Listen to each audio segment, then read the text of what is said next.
This is Castle 1. Race officer speaking. Left line is on boundary up ahead, 35 seconds out.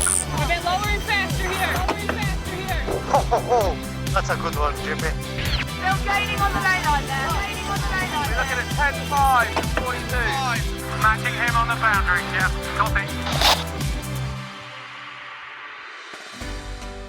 Welcome back, podcast listeners. Back for another edition of Behind the Scenes with the biggest names in our sport. And this month, I've travelled to the current epicentre of performance yacht racing, one of the world's premier travel destinations that also happens to be hosting the oldest trophy in international sport. That's right, with the opening rounds of the America's Cup just a matter of weeks away, I've come to Barcelona to bring you a preview to the 37th America's Cup. Before we get going, a quick thanks to everyone that got in touch after my chat with Murray Jones. He was a popular listen. And thanks too to everyone that's helped support the podcast by visiting Buy Me a Coffee. It makes a big difference. If you enjoy listening to the ad-free podcast and want to support, then it's all very simple. Go to buymeacoffee.com/sailing podcast and leave us a message, and buy us a coffee. Right, back to this month. This month's two parts are a little longer than usual. There's an awful lot to cram in from here in Barcelona. We've talked to every one of the 6 cup teams and tried to mix things up a bit, chatting to different roles within each team to bring a real flavour of what to look forward to. In part 2, we talked to Ineos Britannia's head of design, the impossibly smart Martin Fisher. We talked to one of sailing's most successful business brains from Orient Express racing team, Bruno Dubois. We talked to American Magic's co-helm and podcast regular, Tom Slingsby. And for the first time on the podcast, we talk cycling, sort of, as we take in the role of the cycler with Alinghi Red Bull Racing's Barnaby Delars, who, like many AC37 cyclers, is in actual fact an incredibly accomplished rower. Before that though, part 1.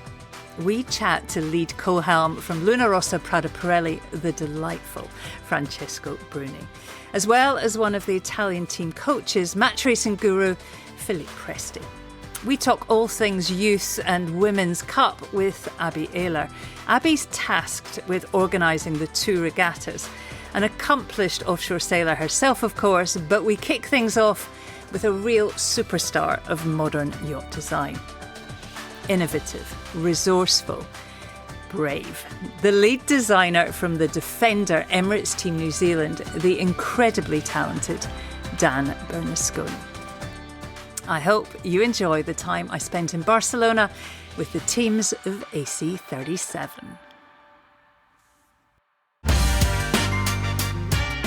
Despite the really sort of apparent differences in the hull shapes, the performance will actually be relatively close. So I think there will be convergence in performance. The hardest thing on these boats is when you plunge the bow in. You have a nosedive because you can break a lot of stuff, all the fairings on the boat, and it could be very costly for the team. It was 25 years ago that the last woman competed in the America's Cup. I mean, there's no way we can wait another 25 years, so this really is a crux moment. When Emirates Team New Zealand lifted the oldest trophy in world sport back in 2017, they did so having won in a boat that was packed full of innovative design decisions. In a regatta that notoriously favours the Defender, Team New Zealand beat Oracle Team USA 7 points to 1. Under Dan Bernasconi, their design team had significantly over-delivered. As the new Defender, Team New Zealand then embarked on a bold new class of boat, combining the high-speed, cutting-edge world of foiling with the traditions of the past, the America's Cup monohull. It was a massive design challenge, but Dan Bernasconi and his team created a remarkable yacht. We first saw the AC75 in the last Cup in Auckland, and now in Barcelona, we are witnessing their evolution. As lead design at Emirates Team New Zealand, Dan Bernasconi has played a pivotal role in where the sport now sits. At the pinnacle of technical excellence, I caught up with him at the team base in Barcelona. Dan, welcome back to the podcast. Thanks for joining us again. Let's kick off with a quick sit rep. I mean, the boat's now here in Barcelona. How are things looking right now as the Cup quite rapidly approaches? Well, it's very cool to be here. I think we've been sitting on the sidelines a bit whilst our boat's been on a ship, watching everyone else training. When we stopped sailing in Auckland, we'd done the most sailing days, and now we've done pretty much the least. So we are feeling like we've got some catching up to do. So it's good to be here and getting amongst it. Yeah, that must, although all planned, it must have been the most agonising month. Yeah, totally. I mean, we've done some AC40 sailing in Auckland whilst the boat's been shipping, and it's good to do that and do some match race practicing. But yeah, it is difficult when you've got such a new boat and what feels like a short time until you're racing to not be developing when everyone else is doing so. Well, in its broadest terms, Dan, you really are the architect of the AC75 concept. I mean, we've seen all 6 boats, as you say, out on the water. I mean, how surprised are you in the range of design that we've seen across this version 2 fleet? Yeah, it's really cool, and I am surprised.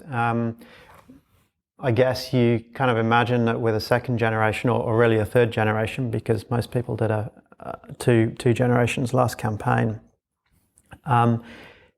You'd think that you'd be seeing more convergence than you are, and the hull shapes are all really different.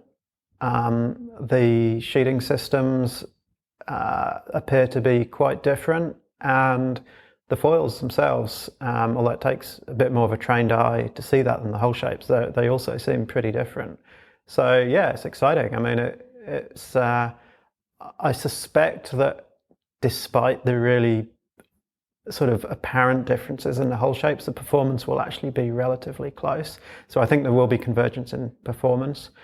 But it's really cool that people have gone for quite different approaches. The Americans with the recumbent cyclists and a very different cockpit layout, and some pretty different aerodynamic solutions from all the teams. So yeah, it's cool. Is there anything in your competition that's really been piquing your interest? I think there's little bits and pieces. I mean, there's no boat that really stands out to us and says, these are clearly the ones to beat. I think you can see how other teams have gone down different directions, because they're directions that we've considered and looked at and done the analysis and decided that using our tools and our metrics and our criteria, that they're not optimum, but you don't need to tilt the sort of criteria on which you're judging designs by very much to push you in a different direction. It's, are you focusing on 8 to 12 knots or 10 to 14 knots, and are you putting a bit more emphasis on upwind or a bit more on downwind? How much do you care about the sort of top end of the speed range? And these are all sort of judgment calls you have to make pretty early on, and those are the things. Although you do a huge amount of computational analysis to optimize your boat for the criteria, what criteria you're actually choosing is a much more subjective thing. And how do you weight those different performance metrics in different conditions? So I think that's a lot what leads to the differences we're seeing in the boats. The conditions here are very different to what you would design for, say, in the Iraqi Gulf. And obviously you're going to race pretty late on in the whole summer of sailing. I mean, perhaps just summarize what has been the design parameters here, around the venue, and what are the challenges? Yeah, the biggest difference is the sea state. I mean, you can get days with flat water, but a lot of the days there are waves, and quite significant waves, and waves which aren't generally aligned to the wind direction because they're waves that have been generated a long way offshore and are washing in. And then combined with that, the average wind speed, particularly in October, which is important for us, is generally quite light. And so, it's not a great combination. Having waves and light wind, it makes takeoffs difficult and maneuvers in light conditions tricky because it's much easier to get something wrong and come off the foils. And then taking off again when you've got sort of only marginally enough breeze to take off in waves is really tricky. So yeah, it is quite different to what we were designing for in Auckland, and we have focused a lot more on waves and sea state this time around in design than we did before. There's some pretty obvious rule changes from the first iterations, and I guess some of them are to do with racing here and potentially in lighter winds. There's less people on the boat. The foils, I mean, to the untrained eye, they look way more refined. I mean, what are some of the less obvious changes that we wouldn't necessarily see? Yeah, probably the biggest sort of under the covers change is about the permissions on control systems of the hydraulics. So in AC36, we put more restrictions on closed loop control of individual control systems. So you couldn't ask the main sheet to increase until it reaches 8 tons. You couldn't ask the traveller to go to a sheeting angle of 5 degrees. Whereas we decided this campaign to open that up more. It's still very strict on prohibiting autopilot, so all those commands have to come from the sailors. You can't just say, go in an optimal condition, but the sailors have to make those decisions. But the controls that they're using, they're able to put the sails with more accuracy where they want them to be. Sticking with design, I mean, even to a pretty untrained eye, some of the teams have had quite obvious F1 design input. How much of a boost in the design phase could that potentially have been? And how surprised have you been about how sort of different looking they are? Yeah, I think, there's obviously some very skilled people in F1, extremely experienced and with a lot of resource to be able to do fluid dynamics simulations and hydraulic simulations and so on. I think, we've also in America's Cup teams got very skilled people in those areas. So I think, in all the areas that are important, teams already had really good people. But maybe it's sort of the extra resource, the extra horsepower to push a little bit further, to, get a little bit deeper, do more iterations, more sort of automated processes of design that the F1 collaborations have brought. But I think also maybe some specific areas like 3D printing. Formula One's probably been doing that for more time than America's Cup have, and small hydraulics, particularly with the rules opening a bit more on the mechatronics side. There's a lot of expertise in Formula One on that side. So I think there's some niche areas where there's probably some benefits.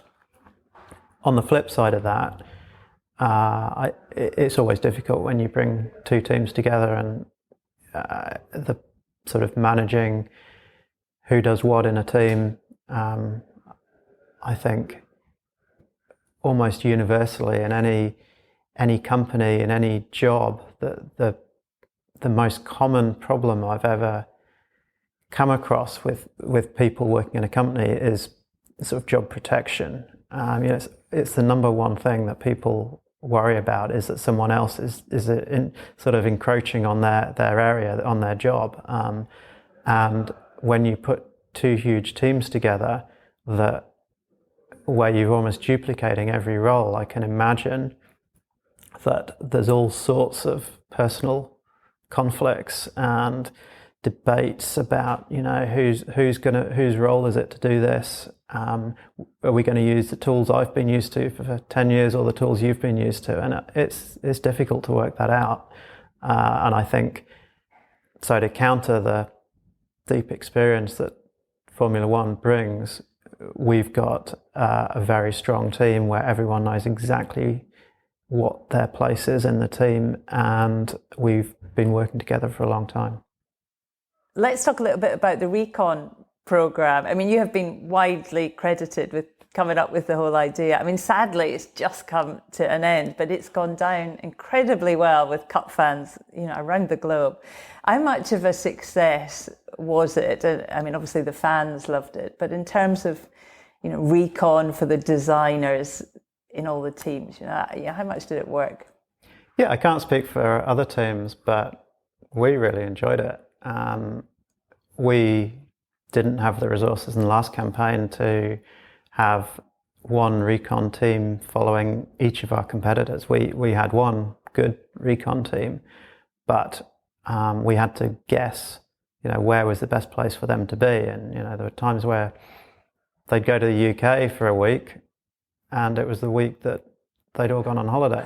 So it's been awesome to have a completely consistent program of knowing every day that every team went sailing. We've got photos of the launch and the haul out, so we can track really accurately every development that every team is making. And the quality has been great. And I think the interviews are cool too. Obviously teams try not to give anything away, but it's still good to just get a feeling of the people. You get to know a few more of the people just by watching them, who, for some of them have just been names before, and you get to see the personalities. So no, we've loved it, and I think it's made the organisation of on-water boats a lot more safe, because you've got one team and you know who they are, they know who you are. You can be on the radio, you can warn them you're going to do a bear away, and so on. So yeah, it's all positive on our side. Yeah, well, I've really enjoyed it. I mean, I very much hope it's here to stay. Dan, this is obviously the second iteration of the AC75, and I'm sure there's been massive learnings this time around. How much of a leap in performance do you think we're going to see? I think at the bottom end of the wind speed range and the middle, we'll see a significant increase in performance. So yes, in terms of a VMG for a particular wind speed, there will definitely be an increase. Probably the biggest part of that is the increase in foil span, which makes the foils much more efficient. The boats are lighter though, so they've got less riding moment for the same rig height. So at the top end, there probably won't be any increase in performance, and I think particularly as teams are probably more focused on the light end. When you're designing foils, there is a trade-off between top speed of a foil and efficiency in the middle range. So I'm not sure we'll see any speed records being broken. We might do, but it certainly wasn't the intent of the rule changes to push the top speed up. Just clarify for us, Dan, the limits on what the teams can build and change through the event. Am I right that they can only build 3 foils? I mean, it's an odd number, which obviously means you can't have a light wind and a windy option. I mean, why do all that? Yeah, it's 3 because the idea is it's 2 and a spare. So you can't have light and heavy, but even if you sort of wanted to have be able to change one side to light and heavy, you can't, because you have to declare before each round. So for us, we have to declare 5 days before the match what we're racing with. So and the idea of the 5 days is it's far enough ahead that even if you had an inkling of the forecast for that first race, you've got no clue what it's going to be on the last race, and the last race is the one you've got to win. So the idea is that you've got to design your foils to be good in all conditions, and that's really aimed at saving money, because if you didn't have that rule and you didn't have the restrictions on foils, then teams would inevitably be forced to build light wind, medium wind and heavy foils. And it's also extremely stressful for the shore crew to be every night sort of waiting for the weather call and then having to do a huge amount of work to change them over. So by putting in those restrictions, ultimately I'm just trying to take the stress off designers and shore crew, so we can, when we start racing, we can put our feet up and just see how we do without having to make those difficult calls every day on what configuration we're sailing in. I mean, nothing in the America's Cup is cheap, but am I sort of right in thinking, ballpark, that a foil is, the cost of a Ferrari, perhaps? is that or more, maybe? I don't know. I haven't bought many Ferraris recently, but I guess it's could be in that ballpark. Yeah. They're not cheap. They're massively complex components to machine, very intricate, and you start off with a significant billet of steel that needs to be milled down. There's not many machine shops in the world that can do that on that scale, because they're big machined parts. And it takes a long time it's months to build a foil, and then you're always subject to the smallest mistake can write one off. So it's a very expensive but important part of the boat. I want you to explain something. Quite a long time ago now, you gave Paul Larson, the fastest man on water, some pointers on how to push through the 50-knot barrier. Just explain to us, with a foiling boat, what's the thing that's holding these boats back? Yeah, I can't take too much credit for Sail Rocket. My main role was doing the website. I loved working with Paul on that project. It was awesome. But yeah, the thing that's holding it back is cavitation. So foils work by creating low pressure on one side and a higher pressure on the other side. And when water gets to a certain low pressure, then it effectively boils. And that means you're creating bubbles of water vapor on the surface of the foil. Then the flow going over that foil encounters these bubbles, and that turns a really efficient fall shape into a really ugly fall shape. So you're kind of at that point trying to push something that's very unhydrodynamic through the water, and that happens typically. You can design your foil to sort of delay cavitation, but it's typically sort of 40 knots upwards where you start to see that. The way that Sail Rocket avoided that is it had a foil which kind of said, okay, we know we're going to have cavitation, so we'll design it actually to be fully ventilated on one side. That means you've only got water on one side of the foil and air on the other, which is a lot less efficient at the slower speeds, where you don't need to do that. But once you accept that you're going to be going over 50 knots, then that's really the only solution. Well, it's the only one I know about. And the reason we don't do that in AC75 yachts is because you'd be absolutely shocking at the lower speeds. It would allow an AC75 to go 60 knots maybe. You may well get close to the speed record if you designed an AC75 specifically for that. But it doesn't make sense when you're going around a course. Maybe after the cup. Yeah. Something to keep you busy. No, that would be awesome. In the world of design and engineering, Dan, how sophisticated are these sailboats? I mean, can you compare them to anything else?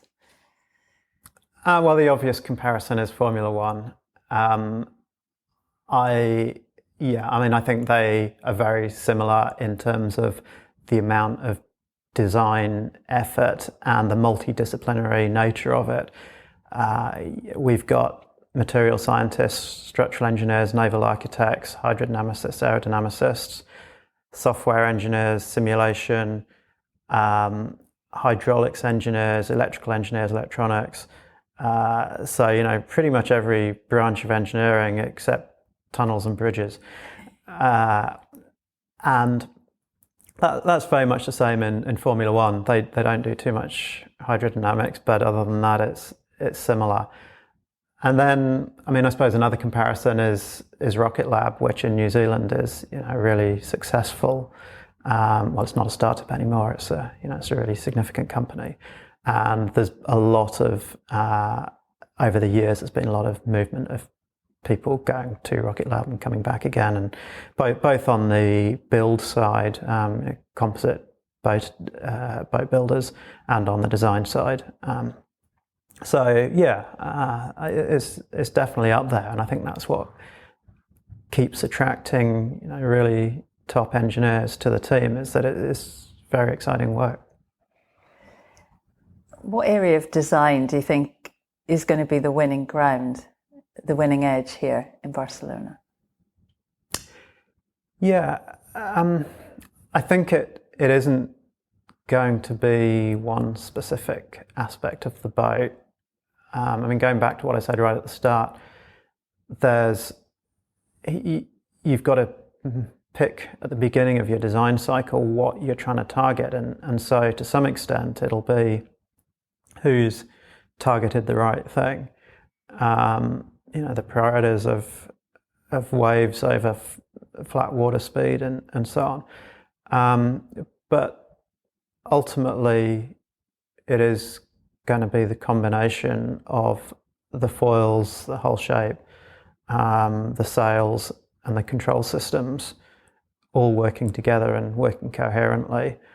And I think you've only got to get one of those wrong, and you're going to be off the pace. It looks like a really strong fleet.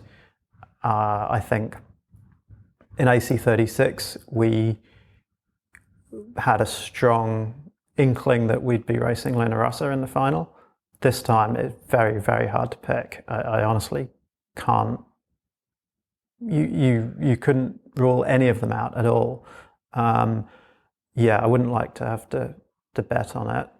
So, ultimately, the boats I think will be quite close, and there'll definitely be a sailing race.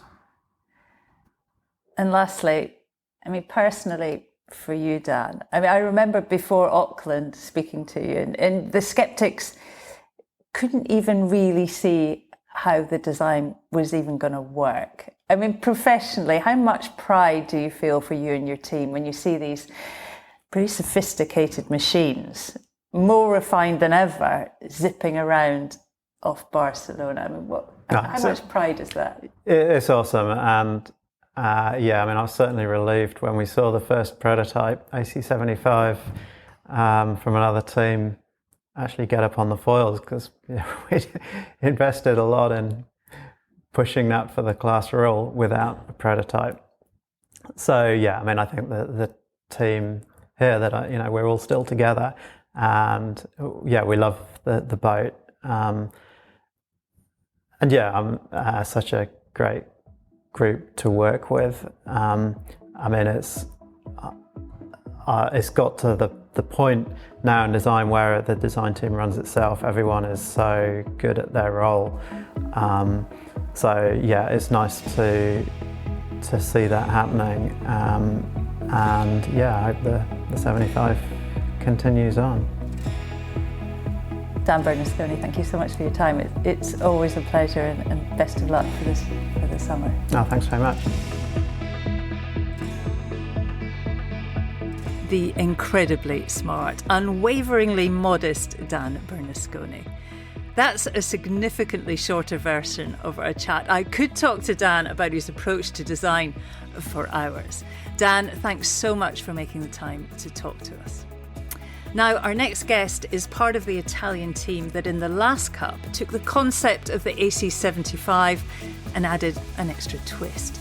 Francesco Bruni and Jimmy Spittle, two incredibly accomplished helmsmen, both steered their Cup boat last time around, one from port and one from starboard, removing the necessity to swap sides while going through often high-speed manoeuvres. At the time, the sailing world was a little sceptical.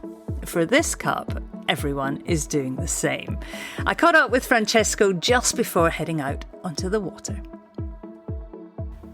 Francesco Bruni, back on the podcast. It's so good to have you back on. I mean, thanks for joining us. Great to be back.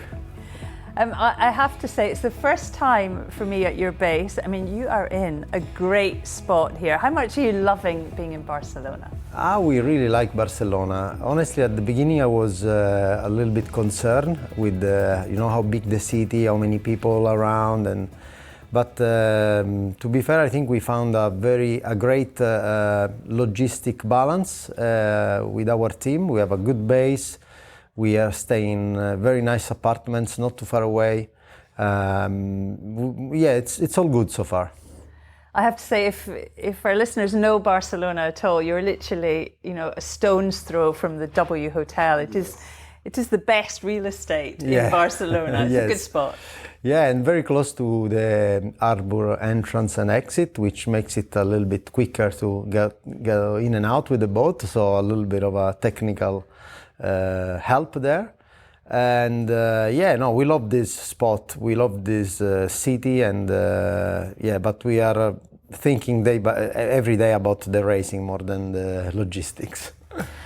The last Cup, of course, was down in Auckland in 2021. Italy was in lockdown, miles from home, no fans.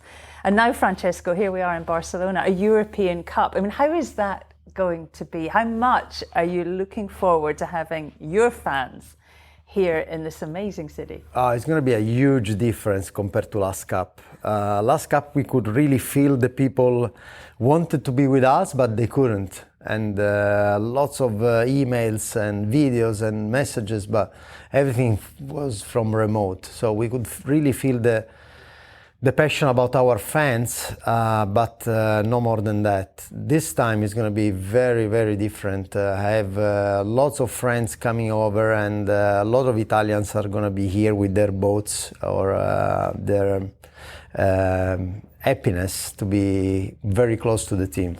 Yeah, I'm looking forward to it. You've had the new AC75 for a while now. Can you give us a sense at all of performance between, the race boat you had in Auckland and the boat you have now? How different are they? Well, honestly, I was amazed when I looked at the numbers on the computer saying how much quicker was going to be this boat compared to last Cup. And I'm even more amazed now to check the reality and to see how quicker it is. It's incredible. They look very similar boats, but the boats of this Cup are a lot faster and easier to take off. So in light wind, we should see some races that we couldn't do in Auckland. So it's a better boat, it's a better package, and very, very fast. Yeah, what does it feel like to sail? Is it more of a thoroughbred perhaps than what you had before? Honestly, they're pushed to the limit even more, so they're harder to sail for sure. The foils are smaller. The boats are the aerodynamic of the boats. It's more pushed to the limit, and it's the same boat but with different characteristics. So which makes it harder to sail. For example, the position on the boat, you are more and more hidden for aero reason. So you have less visibility than with the boats we had in Auckland, and which makes it harder to sail for sure. Do you have any screens or anything, or is it literally just? There are a lot of screens. See? There are a lot of numbers around you. You feel more like in an airplane than on a boat, honestly. Today it is pouring with rain and thunder and lightning. It's not been like that normally. I mean, what's the sailing been like here? I mean, you've not been here that long, have you? The team were in Sardinia, I think, until late May. It's a great question because we have been here only not even a month, and but we had some great conditions. I think spring has been very nice here in Barcelona, delivering every day a good sailing day. We never had one day where we said, we cannot sail today. We also been lucky because most of the time Sunday has been raining. Today is Monday, but during our day off it's not been great weather, but we had some very good conditions during the sailing day. So yeah, we are very happy with how things are going. It's not an easy venue, is it? I mean, I did the Olympics here, and I guess like you, I've raced here a fair bit. You know, how is trying to sail the AC75 in the conditions that Barcelona gives you? No, it's clearly not an easy venue, especially for this wave action coming from the Gulf of Lion. With the Mistral blowing there, you have some effect here. I know it's far away, and it sounds very hard to understand, but sounds crazy. But we have some waves coming over all the way to here, and a lot of the times we have good wind, but waves coming from a different direction compared to the wind, which makes it really hard for a foiling boat. But it's hard for every team, so you just have to sail better than the other one. You've had a lot of experience, Francesco, in lots of different boats. I mean, can you maybe describe for us, for the listeners, what sailing this boat is like? I mean, what's it like sailing an AC75? Well, sailing today an AC75 requires a lot of a very quick reaction time because things are happening very, very quickly. So you need to react quickly to all the information that you get from the display, from the sails, from the tactical software. All those informations are coming to you very, very quickly, and so that I would say that the reaction time is the most important thing, but also experience trying to understand how much to push the boat, where is the limit. Because if you push it slightly too far, you are gonna lose a lot of seconds. Have you had any dodgy moments yet? Oh yeah. I mean, not every day, but almost every day, because especially in training, you need to stay very close to the limit. Otherwise, you never understand where the limit is. And I feel we have been lucky a couple of times, very lucky. Because we could have had, the hardest thing on these boats is when you plunge the bow in. You have a nosedive, and because you can break a lot of stuff, all the fairings on the boat, and it could be very costly for the team. And all the loads on the boat are pretty much constantly very close to the limit. So. Yeah, I hope we don't have one of those, and we have been super close a couple of times, but so far so good. every day you come back in one piece it's a win. It's a win. It's a win. But you need to have that feeling that you have pushed the limits. Otherwise, you don't know where those limits are, which is a very hard balance. Last time around, I mean, not that long ago, really, 3.5 years ago, your team made the cup match, took 3 wins off the defender. I mean, lots of learning there. I mean, how much better do you think this team is now than that team was in Auckland? Well, it's all relative to those moments. I do feel that we have a better boat this time. The overall package of boat, foils, rudder, mast, sails, I do feel that is some steps ahead of what we had in Auckland. And I wish we had the boat we have now in Auckland. It would have been more than 3 points for sure. But the team, I mean, the bones of the team are the same. You know, you've retained everyone. How has that moved on in the period? Yeah, I mean, 80, I would say 80-90% of the team is the same one that was in Auckland. But we had some great new entries. And I'm mainly referring to the youth and the women's and all the new guys. They've really been pushing the team forward with a lot of new energy, and it's been great to work with them. Keeping you on your toes. Francesco, Bernie, thanks for your time and all the very best. Thank you, Shirley. It's been a pleasure as always. There are times talking to Francesco where his eyes visibly sparkle at what he's talking about. His love of sailing, of yacht racing, is really infectious. He's a great ambassador for our sport. On the AC75, Francesco sits opposite multiple America's Cup winner Jimmy Spithill.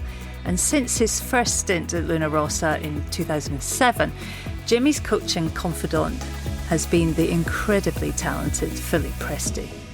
Philippe sailed with Bruni and Spithill in that 2007 Italian team.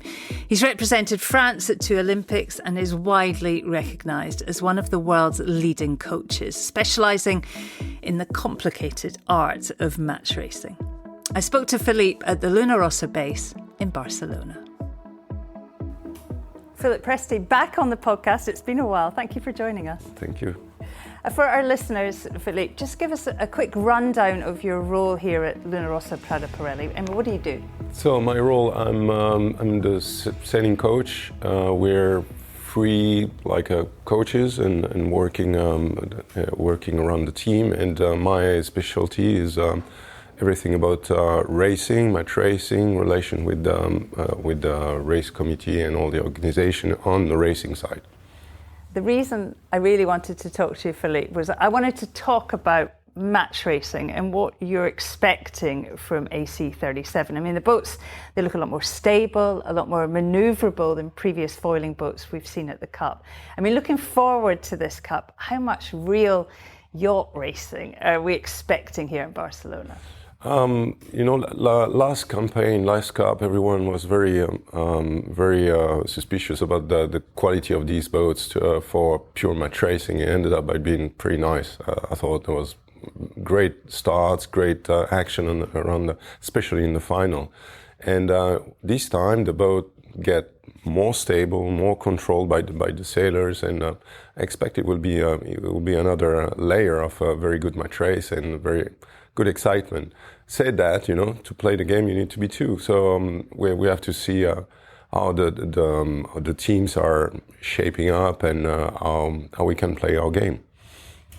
But obviously, as you've just said, I mean, that's really your domain, the racing. I mean, how much are all the teams here in Barcelona concentrating on this aspect of the Cup? Yeah, I can see that everyone is on the race course pretty much every day. A lot of teams had the opportunity to do 2 boats with 2 boats racing in the AC40, so we looked at that pretty carefully, and we had our chance with we had 2 different boats. We had an AC40 and a prototype, and then we did a bunch of of racing, and obviously we have the simulator, so we're working hard on our simulator side to make it realistic and try to learn lessons. What about the sea state here, Philippe? I mean, I sailed my first Olympics here way back when. It's the same race course. I mean, not much has changed sea state-wise. It's confusing, isn't it? I mean, how is all that going to affect things here? With these foiling boats are not very good in sea states normally, but with the Cup, the beauty of the Cup is you've got hundreds of clever minds in designing side that would work hard on finding new solution, and that's in our perspective. When we started this campaign, we couldn't sail in any sea state, and today 1 meter wave is just good. It's bad for the chase boat, I tell you, but the yacht is sailing around the track pretty nicely with amazing stability. So I think we learned so much, and the design has evolved so much towards this challenge that I believe is going to be just fine. You've got some talent in this team, haven't you? Jimmy Spittle, Francesco Bruni on the helm, but right behind them, Ruggero Tita, reigning NACRA gold medalist, incredibly talented sailor, and then the young phenomenon, Marco Gradoni. I mean, how hard are those two pushing for a spot on the boat? Yeah, pushing hard. We're very fortunate because we have all these talents around, and the way they interact is very interesting as well, because we kind of rotate through the roles, and every time there's a rotation, that you feel that the guy that come on the wheel, took the lesson from what he saw and try, and that's I think that's really healthy, and the young guys definitely not shy, and we see a big improvement on our sailing squad, and we're very fortunate. What kind of energy have they given to the team? Yeah, when you're 90 or 30 years old, you're fresh, and you're fresh. You discover you're hungry, and I was really pleased what happened in Jeddah with this new group, because it was just so refreshing, and also for me because I've been working with Keiko and Jimmy for a lot of years. Back in the days, we were sailing together on the AC boat when the boat was going 8 knots or 9 knots. But and having this new perspective also challenged me and challenged us a lot. You had to explain things you thought was evident, and at the end they were not that evident. So yeah, well, really interesting on a lot of aspects. You briefly talked about Jimmy. I mean, you coached Jimmy Spittle, co-helm here at Luna Rossa. I mean, you coached with Jimmy since, I don't know, 2010, I've written down in my notes, but in a while. And as you say, you sailed together at Luna Rossa before that, though. I mean, talk to me about Jimmy and his talents, and what kind of performer is he today? Jimmy is definitely a performer. I think you phrased it very, very nicely. For example, Marco Gradoni, he will pick the things quicker than anyone else, but under pressure, when it's time to deliver. So far, I never encountered someone like Jimmy, because he is very solid, and because he's solid, everyone around him feel the confidence spread by his attitude and the way he operates. So that's definitely one of his greatest quality, and especially on this environment, it works very well. What do you mean by solid? Sort of a consistency? Yeah, consistency, and you can lean on it, because you know that he's going to deliver. He's going to be there. And I remember that there was this heartbeat monitoring during the last Cup, and you could see, he was running 80 during the toughest moment, and around him all the other drivers were pumped, which you can expect. So you would see Keiko on the other side 150 and just holding, and Yeah, it's just an example, but he has this attitude. He will repeat what we've learned together. He will repeat it, and that make a difference at the end. 80 beats a minute. I mean, that's like a stroll around the park. It's extraordinary. It was. Let's just touch briefly on that dual helm scenario. You know, Jimmy sailing starboard, Bruni sailing port. It was the unique setup, wasn't it, in Auckland? And it seemed to work well. I mean, I've thought about this a bit, and I'm not exactly sure how I'd have felt giving up the wheel for half the race. It's about the team, I guess, but the guys are already 1 cup ahead of everyone else on this, aren't they? I mean, is that an advantage that you've built on? Yeah, when we started that project, we didn't really knew where we're going to end up. You know, back in this was 18 or 19. So and we worked a lot on simulator and ended up by using that system. Because it was efficient in the way we operate my tracing and also in the way we operate that boat. Very hard to go from one side to the other. Very specific job with the foil and you know that was really our way to using the boat that defined this dual helm.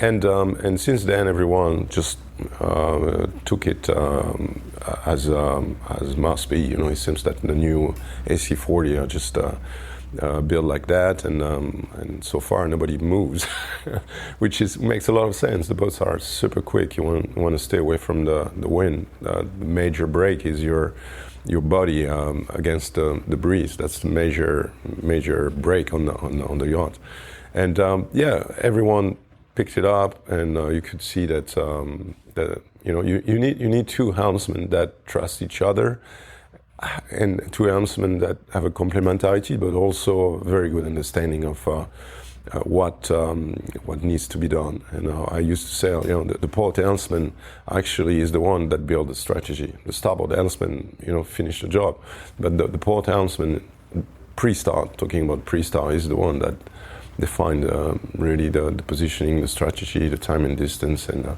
so there's a lot of communication needs to happen. A very good playbook. You need to understand each other perfectly, and well, we're working on it too. Yeah, it's great to hear. I mean, any sailor listening will love that. You hear almost the role of the tactician and the helm, and it's fantastic to hear in the broadcast. Philippe, it has been great to chat. I know you've got a lot on, so thanks very much for your time and all the very best with it. Thank you, Shirley. It was a pleasure.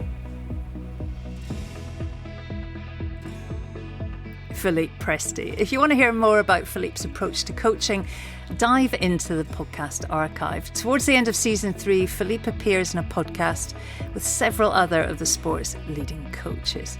If you're getting your head around how to match race, Philippe Presti is your man. Well, up next, wrapping up this extended edition, I get the lift to the 5th floor of Barcelona's iconic World Trade Center building, to AC37 HQ, for a chat with a sailor who herself boasts an unparalleled CV. She has 4 Volvo Ocean races to her name, most recently sailing the ocean race on board the Imoca 60 Team Wholesome.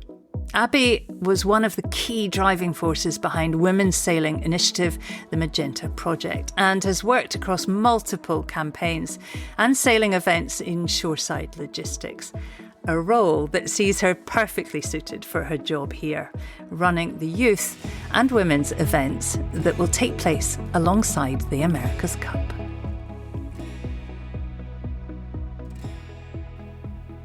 Abby Ehler, welcome to the podcast. Thank you very much, Shirley. Good to be here. I have to describe the setting for our listeners. We are on level 5 of the World Trade Center, and I'm looking out over the racetrack of the America's Cup, and actually I can see AC75s zipping back and forward. I mean, it's quite an office. Certainly is. I mean, our schedule as we're sat at our desk is, the scurrying to the window as we see the tip of the mast, which is level with us at, level 5.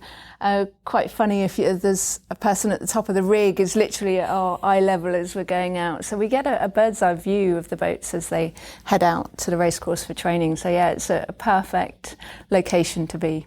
I've sort of given it away, but we're used to seeing you taking on the ocean race or in the bow of a TP52, and often with the role of boat captain as well as sailor. I mean, you're one of those humans, Abby, that just, I think, gets a job done well, whatever it is, and with this lovely kind of seamless efficiency.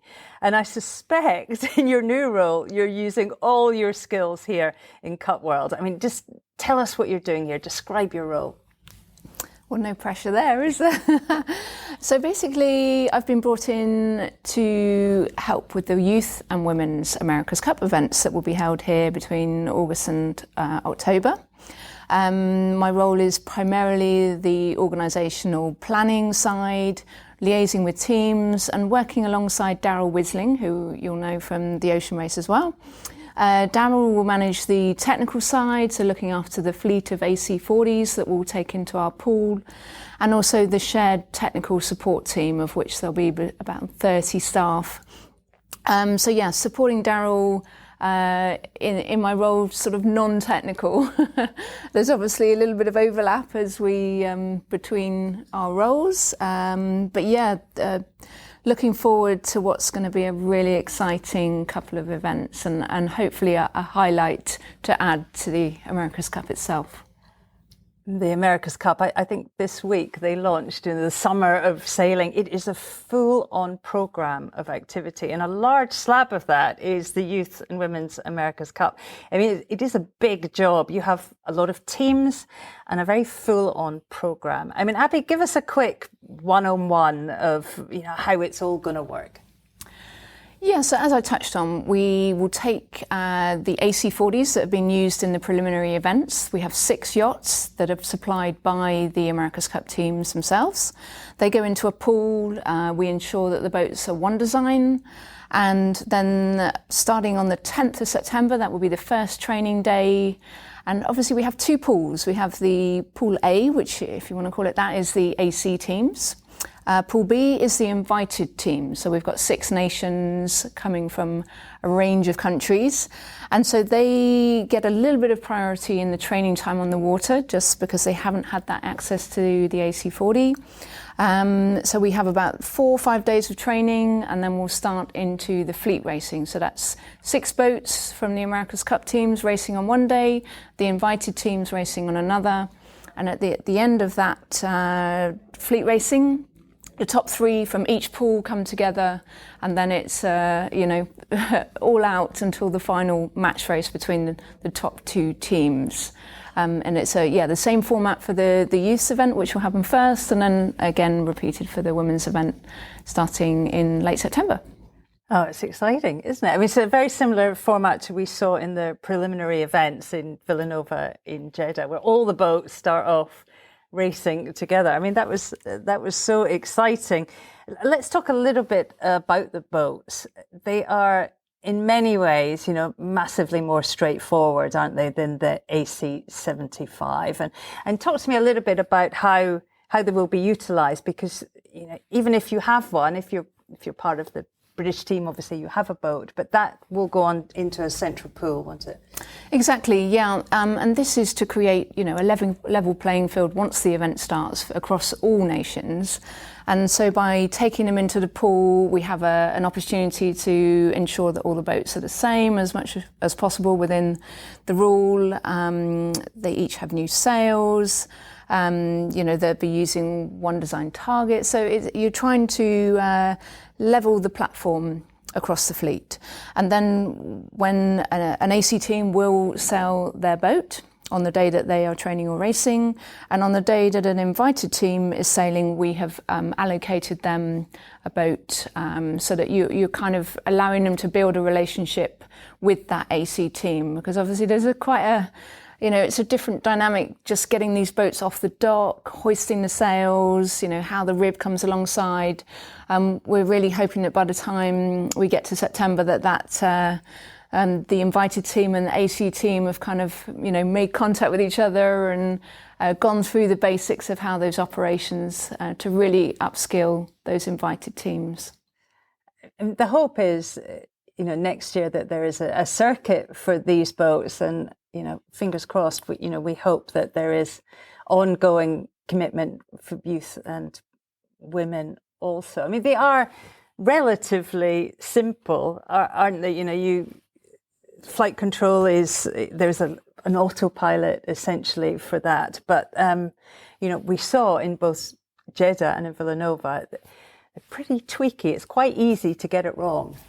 Yeah, I mean, I haven't had the experience of sailing one of these boats, so I can only go by what I've heard from other sailors. But obviously, they have a simulator, which is a shoreside computer unit, effectively, which is, from what I hear, a very close crossover to the real boat, and that allows you to get familiar with the controls that are on board, and also to build that muscle memory, because it's a lot of button pushing as you would in a gaming console. So there's a lot of button pushing, and sailors have said, the crossover to the yacht itself is very similar. I mean, there are obviously the obvious differences in that there's wind rushing past you and you're getting wet occasionally.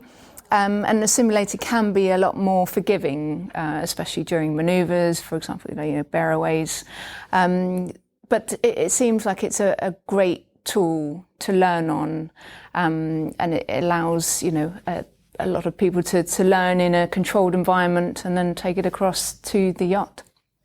I mean, as you've said, there is a real mix of teams in terms of experience. I mean, some cup teams, they've thrown quite a bit of cash at it. They have significant budgets. They have their own boats and all kinds of really professional support. And others are just trying to get to grips with the whole thing with only perhaps a simulator to practice on. I mean, is there a plan to try and help level the playing field in any way? And does that give you any concerns? Yeah, I mean, as you said, there's definitely levels across the board, and this would be the same for any competition. I guess if we rolled back the clock and you looked at the invited teams coming into this event, there was an opportunity to purchase the AC40. I mean, if you've got that amount of sponsorship commitment, then that's fantastic. And I know some of the teams have looked at chartering the AC40 just to try and get that time on the water.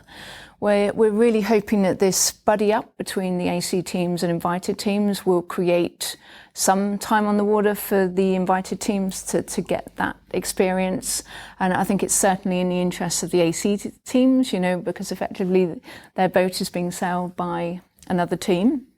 But I'm really confident that the sim training that's been going on, and there is an awful lot of racing going on behind the scenes in the simulator, across teams, across the globe, and on a daily basis. And we're also trying to help by doing a rules session with Richard Slater, the chief umpire, just to help on boundaries and foils, things that perhaps are not second nature to people that are coming, say, from the Olympic classes, where the rules are going to be slightly different here. So yeah, we're really trying to sort of push areas where we can, just to give as much information and much transfer of knowledge before we get to that start line in early September. They're all pretty talented. I'm sure it won't take them long to pick it up. I mean, I've been here all this week, and I've actually met some of the teams, and there's a massive excitement around the whole thing. And when you think about it, it's going to be, fully covered by us at ACTV.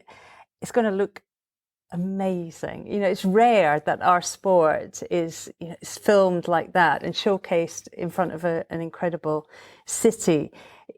And I guess the hope is that it's a hook for new nations also to get involved in the Cup. I mean, how good do you think the sport is going to be? Will it really draw in the sporting audience? I think so, and I think particularly as we're fleet racing against the America's Cup, which is match racing, to have 6 boats on a start line all racing around the course, and they're all going to be branded in the title sponsor livery, and then with each individual team's flag and partners. I think it's a different dynamic to what is already going on with the America's Cup, and I think just the fact that there are 6 on the start line, it creates that excitement. It's a different vibe, and the fact that it's the youth and women. I mean, there is, just like as you said, there's so much hunger, there's so much excitement, and I see that through my communication with the teams. And I think just how do you control that excitement between now and the start? So I think it's a huge draw in terms of spectators, as you said, in terms of the viewing platforms, and just building a different fan base perhaps to what the America's Cup would attract. Grant Dalton talks about these events as a glimpse into the talent of the future, and you really get the sense of that, and that it is a massive opportunity to showcase young talent. But many of the women competing are really quite experienced performers. They are used to delivering at the highest level, whether that's in the ocean race or at the Olympics. I mean, what do you think this event could offer them? As you said, there is no shortage of talent, and it's interesting to look at our oldest competitor in the women's fleet is 45, our youngest is 19, and between them there's an array of Olympic gold medals and world championships, and in fact 18 of them will be going to Paris to compete in the Olympic Games, so could be arriving on the start line with medals around their neck. I think what sets this event apart is the fact that it is a standalone event. It's the an opportunity to showcase talent on their own stage. They're not in the past where perhaps events have brought in those mixed discipline rules. It's part of a system or part of a structure that has predominantly been male in the past, and so just breaking down that stereotype and just allowing these athletes to have their own stage and to showcase their talent. I really do see that this will be a turning point, and I think the most exciting initiative in my sailing career that I've seen. I mean, I'm really looking forward to it. I guess in the back of my mind is, with the America's Cup, you're not guaranteed that that there's gonna be legacy, because the Kiwis might not win it, and I think in his heart Grant Dalton is committed to making change, but he may well not be running it come November. So I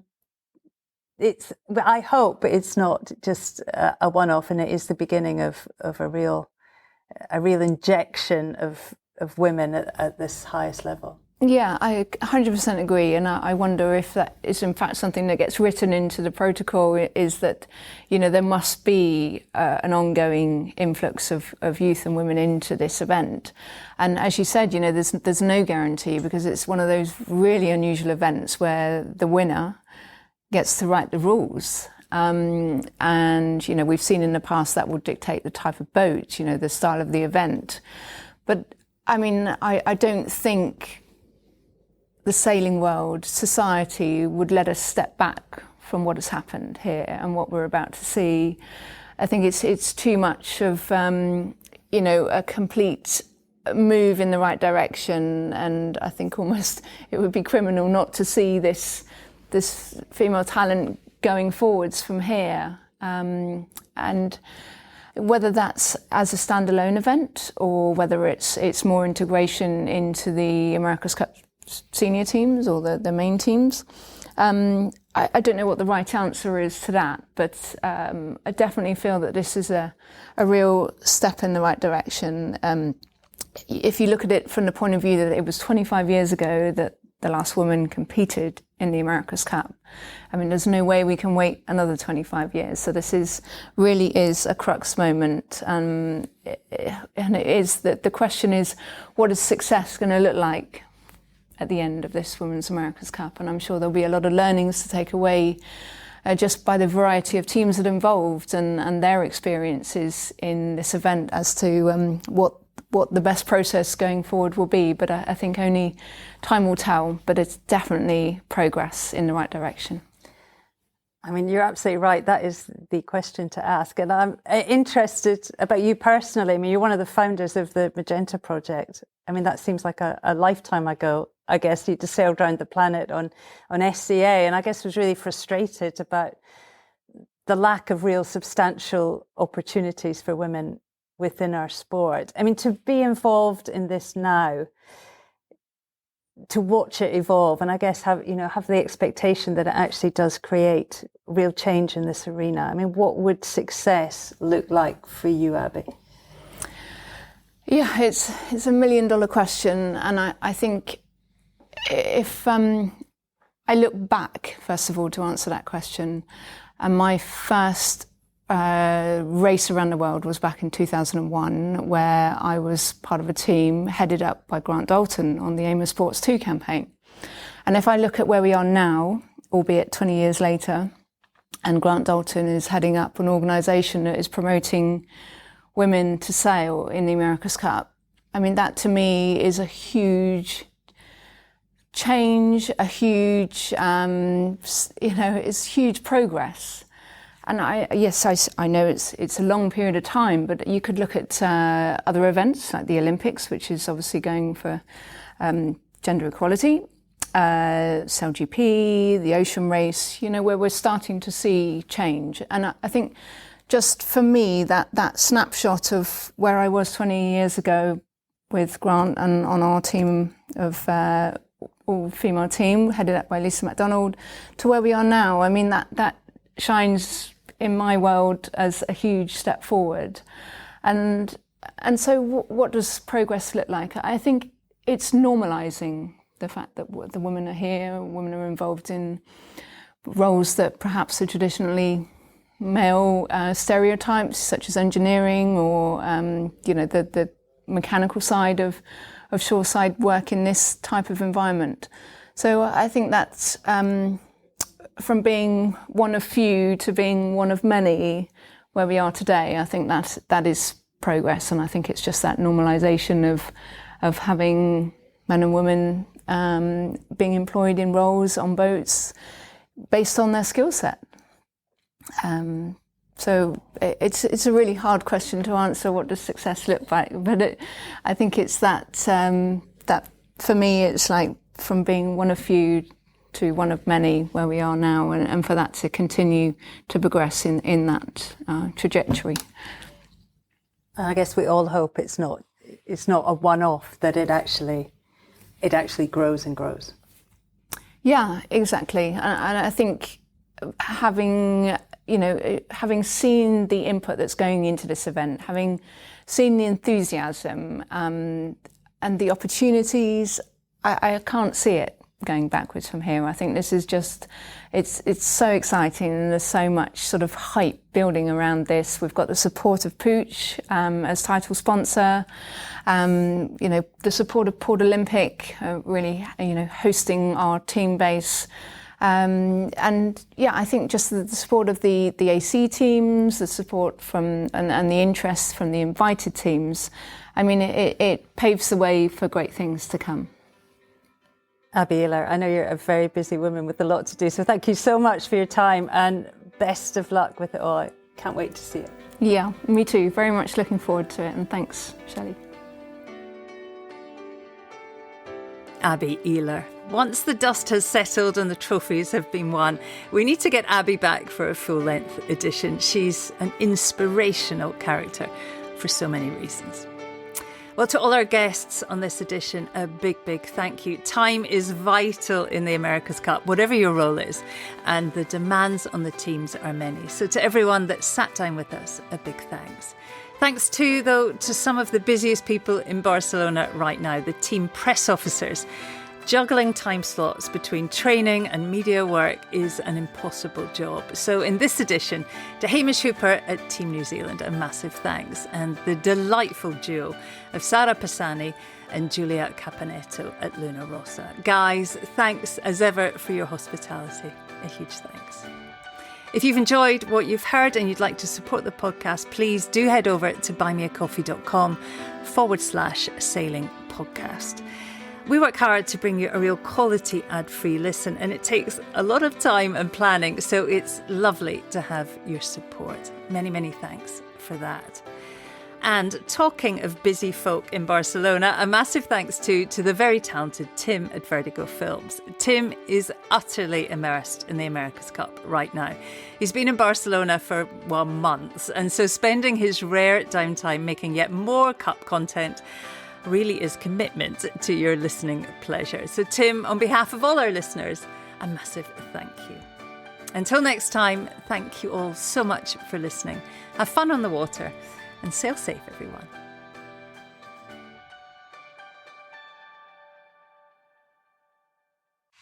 This is Castle 1. Race officer speaking. Lane line is on boundary up ahead, 35 seconds out. A bit lower and faster here. That's a good one, Jimmy. Still gaining on the lane line there. We're looking at 10-5 and 42. Matching him on the boundary, yeah, copy. This is Castle 1 standing by. Out.